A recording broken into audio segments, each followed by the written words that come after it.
Okay, do you remember to meet her at my house last year? Okay, ये बहुत important है। In fact बहुत detail में इसको समझना पड़ेगा। Do you remember to meet her at my house last year. अभी यहाँ पर क्या हो रहा है? The sentence talks about a past time and an action that happen at that point of time, right. यहाँ पर जो पास्ट टेंस है वो इंडिकेट किया हुआ है। तो यहाँ पर जो टू हैव की जगह जिरंडे फॉर्म ऑफ टू हैव आनी चाहिए और plus past participle of the main verb होना चाहिए, राइट। वापस मैं बोल रही हूँ, ध्यान से समझिए, बहुत इंपॉर्टेंट है। ये जो सेंटेंस है वो पास्ट की बात कर रहा है और एक एक्शन की बात कर रहा है जो उस वक्त हुआ था, राइट। यहाँ पर पास्ट टेंस इंडिकेट हो ही रहा है लास्ट से, राइट। अब यहाँ पर जो टू हैव है इसकी जिरंडे फॉर्म यूज होनी चाहिए, राइट। टू हैव की जिरंडे फॉर्म क्या होगी? हैविंग, ठीक है। तो वो यूज होनी चाहिए और उसके साथ में जो वर्ब की third form that is past participle. Okay, ये दोनों मिलकर के जो ऑब्जेक्ट है उसका काम करेंगे, राइट। तो ऐसा कहां पर हो रहा है? Having plus past participle is remember having matter. अब एक्चुअल में इस सेंटेंस का मीनिंग क्या है? Do you remember to meet her at my house last year. इसका मतलब क्या है? तुम्हें क्या, तुम उसको लास्ट ईयर मेरे घर मिले थे, क्या तुम्हें वो मुलाकात याद है, राइट। सो यहाँ पर क्या आएगा? Do you remember having met her at my house last year, right. बहुत इंपॉर्टेंट है। एक एग्जाम्पल और दिया है मैंने आपको यहाँ पर। अब इनका यूसेज कैसे होता है आप देखिए, दोनों के यूज में क्या फर्क है, दोनों सेंटेंसेस के मीनिंग में क्या फर्क है। I am sorry, you're not use, meaning में क्या फर्क है। आई रिमेम्बर्ड टू बाय मिल्क और आई रिमेम्बर्ड बाइंग मिल्क। इसका मतलब होता है मुझे याद था कि दूध खरीदना है, मतलब मुझे याद था कि दूध खरीदना है, राइट। समझ, आई होप आप समझ रहे होंगे। मुझे याद था कि मुझे दूध खरीदना है। और आई रिमेम्बर्ड बाइंग मिल्क, इसका मतलब क्या है? जो दूध खरीदने वाला इवेंट है वो मुझे याद है, ठीक है। आई रिमेम्बर्ड टू बाय मिल्क, मुझे याद था कि दूध खरीदना है। और आई रिमेम्बर्ड बाइंग मिल्क का मतलब मुझे दूध खरीदने वाला जो इवेंट है वो याद है, ठीक है। और एक एग्जाम्पल देती हूं मैं। ओके, आई रिमेम्बर्ड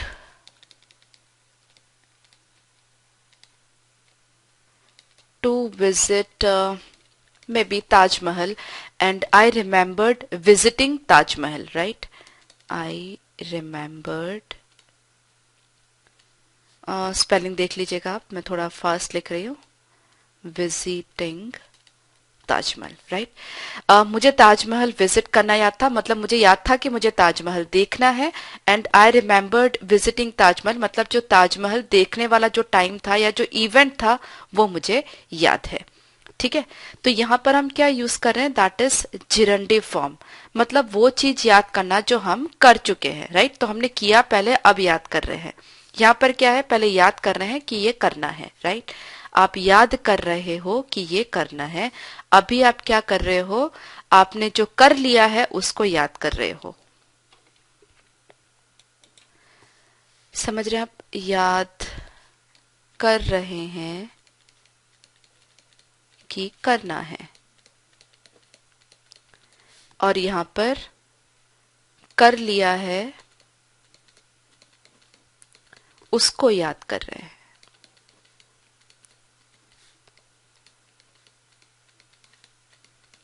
ठीक है। सो आई रिमेम्बर्ड विजिटिंग, जो भी है ताजमहल या जो भी कोई भी जगह आप गए हो, और यही मैंने आपको एग्जाम्पल दिया। I remember to buy milk, मुझे दूध खरीदना याद था, मुझे याद था कि दूध खरीदना है। और अब मैंने दूध खरीद लिया, मैं उसको याद कर रही हूँ, राइट, वो इवेंट याद कर रही हूँ। So do you remember to meet her at my house last year. यहाँ पर भी हम जिरंडे फॉर्म यूज करेंगे, this is gerund form. Okay, ING verbal noun आप कह सकते हो।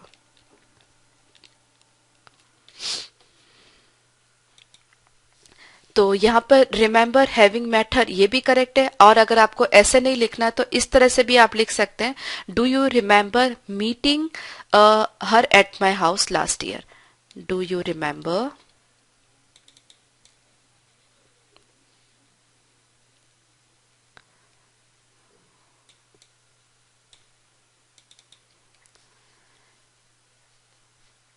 Do you remember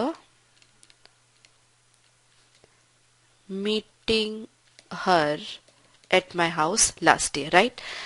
अभी यहाँ पे क्या हो रहा है? आई रिमेम्बर्ड बाइंग मिल्क, मतलब मैंने दूध खरीद लिया है और अब मैं वो इवेंट याद कर रही हूँ, मैं उससे मिल ली हूँ और अब मैं वो इवेंट याद कर रही हूँ कि मुझे याद है कि नहीं। यहाँ पे क्या बोला? Do you remember, right? Meeting her at my house last year. तो आपको समझ आ गया होगा। फिर भी एक दो एग्जाम्पल्स और लेते हैं। Do you remember having attended the same meeting last month? Does she remember telling you this story once before?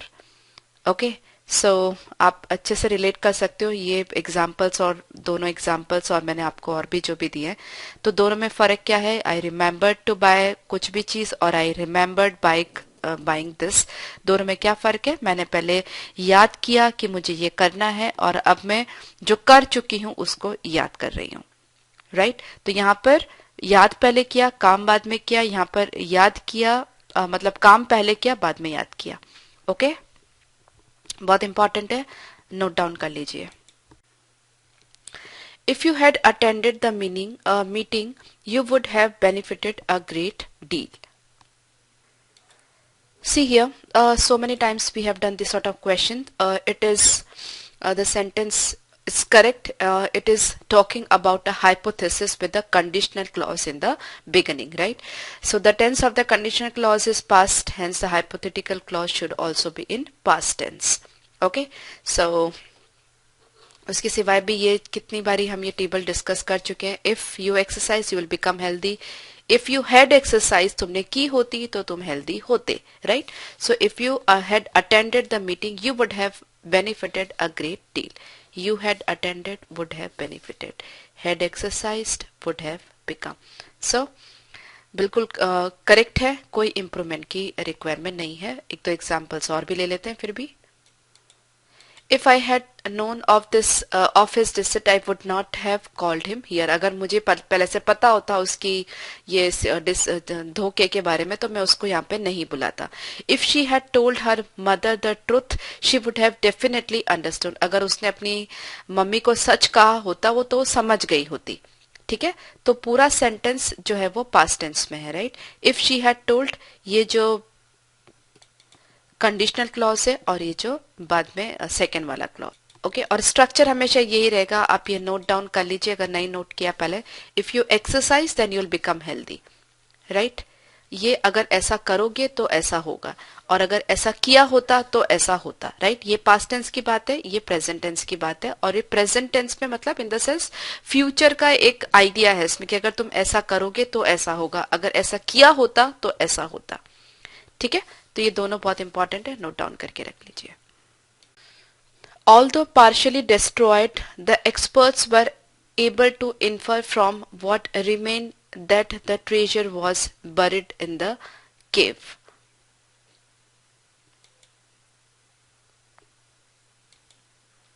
See here, the subject of this sentence is missing, and because of that it is hampering the clarity of meaning, right? So we have option C over here, which mentions it is correct as this clearly refers to treasure, right? Which is mentioned in the latter part of the sentence. So although it had been partially destroyed, the experts were able to infer from what remained that the treasure was buried in the cave, right? It had been partially destroyed, although it had been partially destroyed. तो यहाँ पर हमें subject की जरूरत है और ये subject बिल्कुल करेक्ट है। ठीक है, इसके बिना जो सेंटेंस है वो अजीब लग रहा है। ऐसा लग रहा है the experts as partially destroyed, right? The experts as partially destroyed, although partially destroyed the experts. ऐसा लग रहा है कि जो एक्सपर्ट है वो मतलब साउंड्स गलत, राइट? तो although it had been partially destroyed the experts were able to infer, ये जो इट यूज हो रहा है वो किसके लिए यूज हो रहा है, सेकेंड पार्ट में जो ट्रेजर है उसके लिए, right? So although it had been partially destroyed, the experts were able to infer from what remained that the treasure was buried in the cave. Sentence थोड़ा लंबा है but not at all difficult, subject खाली missing था वो आप लगा दीजिए तो सेंटेंस एकदम करेक्ट हो जाएगा बिना इस सब्जेक्ट के, although partially destroyed the experts. इससे ऐसा लग रहा है द एक्सपर्ट्स के लिए पार्शियली डिस्ट्रॉयड लिखा है, राइट?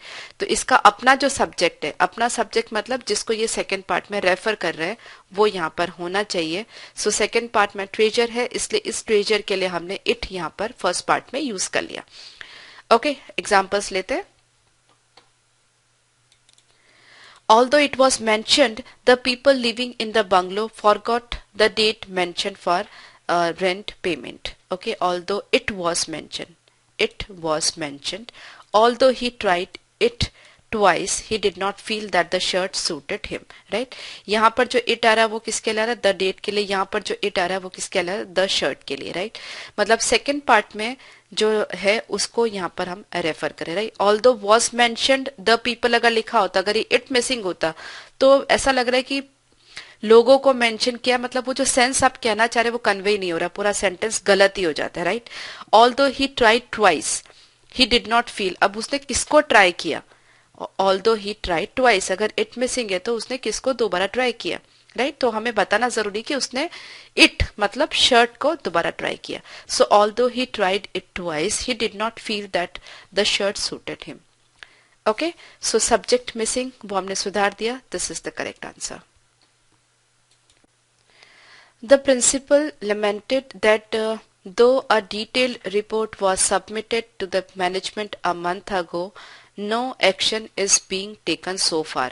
Okay, so far से ऐसा लग रहा है कि अभी तक भी कोई एक्शन लिया नहीं गया, मतलब अभी तक भी जो एक्शन है वो इनकम्प्लीट है, जो एक्शन लेने वाला एक्शन है वो अभी भी इनकम्प्लीट है, इसलिए यहाँ पर प्रेजेंट परफेक्ट टेंस आना चाहिए, राइट? सो वो कहाँ पर होगा, no action has been taken, अब तक भी कोई एक्शन नहीं लिया गया है। So no action has been taken, present perfect passive voice, क्योंकि अब एक्शन लिया नहीं गया है, राइट? सो इसकी वजह से present perfect passive voice. So this is the correct option.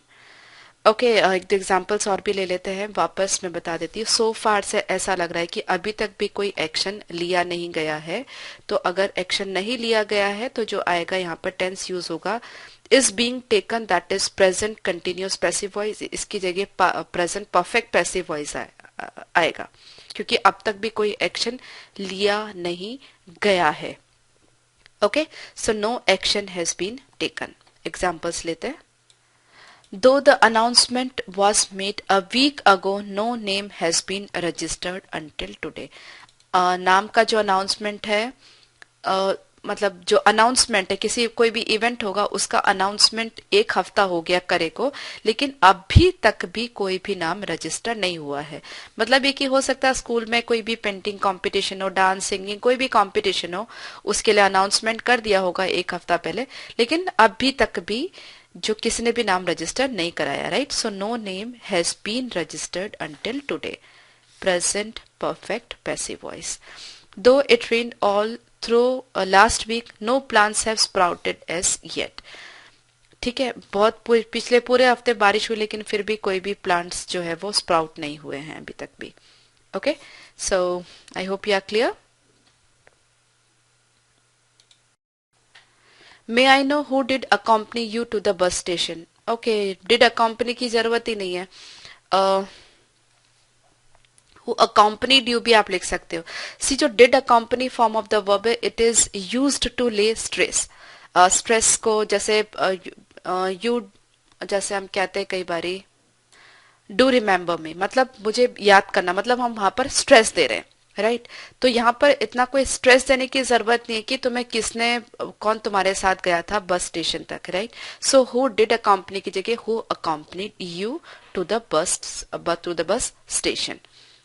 Okay, so once again the did accompany form of the verb is used to lay stress, that is not needed here since the subject of the sentence is interrogative pronoun, that is who, right? That is interrogative pronoun.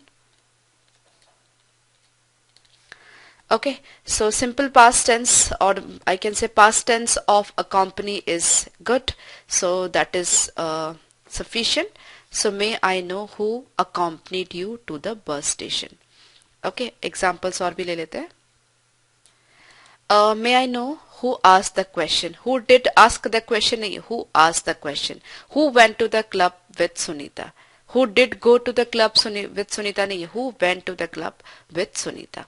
Right so किसी stress की जरूरत नहीं है. Simply आप second form of the verb use कर सकते हो, past tense of the verb. Okay, leaving aside little room for misinterpretation, the senior politician offered clarification about his role in the past election. Okay, यहाँ पे क्या कहना चाह रहे हैं कि मतलब मिस इंटरप्रिटेशन के लिए कोई जगह ना हो, इस तरह से जो सीनियर पॉलिटिशियन है उसने अपने पास्ट इलेक्शन में जो भी उसका रोल था उसके बारे में उसने क्लैरिफाई किया. Right, precisely to leave little room का मतलब होता है to leave almost no space for. Right, to leave little room का मतलब to leave almost no space for. Right, तो यहाँ पर ऑप्शन बी जैसे है, लीव लिटिल रूम फॉर मतलब किसी इस चीज के लिए कोई जगह ही नहीं रखना. राइट, अभी ये एक्चुअली करेक्ट इडियोमेटिक फ्रेज है. अब यहाँ पर क्या हो रहा है, leaving aside little room for, इसका मतलब क्या, there were some misinterpretation for which some leave was granted. Right, see leaving aside little room for, इसका मतलब क्या है, there were some mis interpretations for which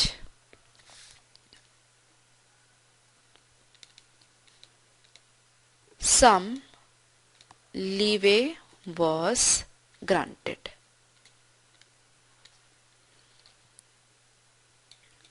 सो वो तो बिल्कुल ही गलत है. ठीक है, तो यहां पर जो करेक्ट ऑप्शन है, leaving little room for. So leaving little room for misinterpretation, the senior politician offered clarification about his role in the past election. मतलब किसी तरह की किसी इंटरप्रिटेशन की जगह नहीं थी वहां पे. Leaving little room for misinterpretation मतलब मिस इंटरप्रिटेशन के लिए कोई जगह नहीं है. सीनियर पॉलिटिशियन ने सारे जो भी ये सब किया. ओके, एक एग्जांपल्स और ले लेते हैं. Okay, leaving little room for misunderstanding, the teacher detailed the work to be done. कोई भी कंफ्यूजन नहीं रहे, कोई भी मिसअंडरस्टैंडिंग ना हो, इसके लिए टीचर ने डिटेल में सारा काम एक्सप्लेन किया. Leaving little room for misunderstanding मतलब मिसअंडरस्टैंडिंग की कोई जगह ना हो. Leaving little room for miss interpretation. Right, the exercise was self-explanatory, so it left little room for errors. Right, little room for errors. Okay, errors की कोई गुंजाइश नहीं हो, कोई नहीं रहे. इस तरह से एक्सरसाइज जो है वो सेल्फ एक्सप्लेनेटरी है. ठीक है, सो लिविंग लिटिल रूम फॉर मतलब उस चीज के लिए कोई जगह नहीं होना, मिस इंटरप्रिटेशन के लिए, मिस अंडरस्टैंडिंग के लिए, एरर्स के लिए कोई जगह नहीं होना या वो ना हो. ठीक है, we should take up the first item. Let us begin this song. Okay, let us begin this song. See here the first part of the sentence, first item, and definitely it refers to a list क्योंकि बहुत सारे item होंगे तभी आप first item कह रहे हो. सो जो यहाँ पर हमें प्रिपोजिशन विद यूज करना पड़ेगा तभी जाकर के फर्स्ट आइटम सेकेंड आइटम इसका जो मीनिंग है वो क्लियर होगा. Right, so we should take up the first item. Let us begin with this song. Let us begin with this song. Right, first item second item बहुत सारा item है, इसका मतलब डेफिनेटली एक लिस्ट है, तो प्रिपोजिशन विद यूज करना जरूरी है. Let us begin with this song. Examples और देती हूं मैं. You should read all the books in the series begin with the rub a dub mystery. Right, begin with. अब all the books in this series मतलब पूरी की पूरी list होगी उस किताब में. मे बी अगर आप हैरी पॉटर की बात करें तो बहुत सारी किताबें हैं, तो उसके पहले वाली सबसे पहले वाली किताब शुरू करो. Right, so begin with. यहाँ पर कोई और किताबों की सीरीज दी हुई उसमें सबसे पहले आप ये पढ़ो. Right. The mercurial success of great Amitabh Bachchan began with the film Zanjeer. Amitabh Bachchan की बहुत सारी फिल्म थी, सबसे पहले जो हिट हुई थी वो जंजीर थी. मतलब उसकी जो सफलता की शुरुआत हुई वो फिल्म जंजीर के साथ में हुई. Right. So began with, begin with, begin with. Okay. Any able bodied man is eligible for the job. Any. Okay. See the indefinite adjective any. This is indefinite adjective. uh, it gives the correct meaning of the sentence, so no improvement is required. Right. तो कुछ करने की जरूरत नहीं. फिर भी इस particular case के लिए मैं दो एग्जांपल्स भी दे देती हूँ आपको. Any pink flower will suit you. Any 10-year-old child who can sing will be perfect for the part. ठीक है. कोई भी indefinite adjective है. कोई भी पिंक फ्लावर तुम्हें सूट करेगा. कोई भी 10 साल वाला बच्चा जो ये गाना गा सके इस पार्ट के लिए परफेक्ट है. ठीक है. तो कुछ करने की जरूरत नहीं है, एकदम करेक्ट है. I, your brother and you will be partners in the business. Basically ये जो सेंटेंस है वो ग्रामेटिकली तो करेक्ट ही है, लेकिन अगर हम एटिकेट के हिसाब से बात करें, एटिकेट्स के हिसाब से बात करें, तो जो आई है वो सेंटेंस के एंड में आना चाहिए. राइट. मतलब कि हम ऐसा कह सकते हैं you, your brother and I. You, your brother and I will be partners in the business. Okay. So वो बेटर है. जैसे Sunita, Vinita and I are going for a movie. My friend Sunil and Anil and I want to meet the principal. Okay. मेरे दोस्त सुनील और अनिल और मैं जो है वो प्रिंसिपल को मिलना चाहते हैं. राइट. ग्रामेटिकली कोई प्रॉब्लम नहीं, लेकिन एटिकेट्स वाइज अगर हम बात करें तो आई जो है वो सबसे लास्ट में आना चाहिए.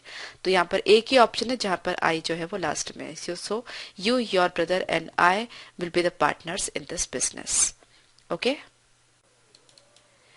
While we would like that all Indian children go to school, we need to ponder why they do not. हम लोग चाहते हैं कि सब हिंदुस्तानी जो बच्चे हैं वो स्कूल जाएं. हमें फाइंड करना, मतलब पता करना पड़ेगा कि वो क्यों नहीं जाते हैं. why they do not. Right. तो वैसे सेंटेंस में कोई एरर नहीं है. We would like that all Indian children go to school. हम चाहते हैं, हमको अच्छा लगेगा अगर सारे बच्चे स्कूल जाएं. We need to ponder why they do not. Okay, so कोई एरर नहीं है. एक दो एग्जांपल्स फिर भी ले लेते हैं. While we would like that everyone eats more greens, we need to think about why people try to avoid them. Right? हम चाहते हैं कि हर जना बहुत ग्रीन्स मतलब कि ग्रीन वेजिटेबल्स खाए, मतलब ऐसा कुछ भी. But we need to think about why people try to avoid them. While we would like children to cheat less, we need to find ways to find out how to stop them doing so. Okay. So कोई problem नहीं है, बहुत simple है. फिर भी ये sentences आप और रीड कर लीजिए तो आपको आइडिया लग जाएगा.